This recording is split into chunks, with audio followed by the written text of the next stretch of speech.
একটি কাক এবং একটি ময়ূরের লাভ স্টোরি। একটা কাক ভালোবাসত একটা ময়ূরকে।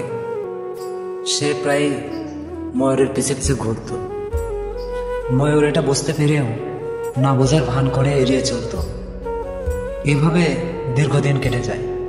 একদিন ময়ূর তার বাসার সামনে একটি হলুদ খাম দেখতে পেল। সেই খামের মধ্যে ছোট্ট একটা কালো রঙের ফুল। ময়ূর বুঝতে পারল কাকি খামের মধ্যে কালো রঙের ফুলটি পাঠিয়েছে।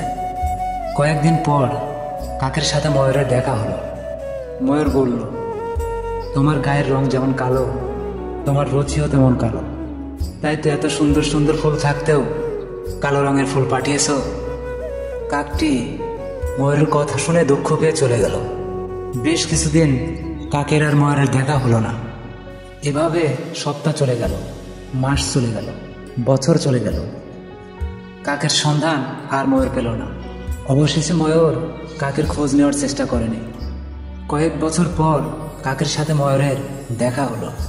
কাককে দেখে বলল, আমার রূপ দেখে সবাই ভালোবাসতে চায়, তুমিও তো ভালোবাসার চেষ্টা করেছিলে, তাহলে আমাকে আর জয় করার চেষ্টা করলে না কেন?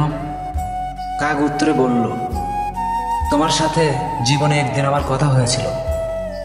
তুমি যতদিন আমার সাথে কথা বলোনি ততদিন আমার মনে হয়েছিল সুন্দর রূপের আড়ালে সুন্দর একটা মন আছে। কিন্তু যখন দেখলাম ফুলের মতো সুন্দর একটা জিনিসকে তুমি রং দেখে বিচার করো, তখন বুঝলাম মরিচিকার পিছে ছুড়ে চলেছি, তাই তো নিজেকে ছড়িয়ে নিলাম। ময়ূর বলল, এখন যদি তোমাকে পেতে চাই তাহলে কি তুমি আমাকে ভালোবাসবে? কাক বলল, চোখের নেশা কেটে গেছে, ময়ূরের সৌন্দর্য এখন আর চোখে পড়ে না। তখন ময়ূরকেও কাকের মতো লাবণ্যহীন মনে হয়। জীবনের আসল বাস্তবতা এখন চোখের সামনে দীপ্তমান হয়ে ফুটে ওঠে। এই বাস্তবতায় সঠিক পথের দিশা দেয়। বাস্তবতা ভুলে আবেগে আনারগা অথই সাগরে ঘোরপাক খাবো, ভাসলে দিশাহীন নাবিকের মতো।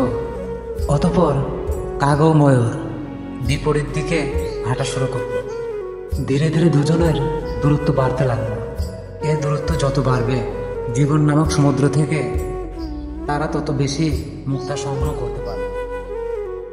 গল্পটি ভালো লাগলে পেজটি ফলো দিয়ে সবাই পাশে থাকবে।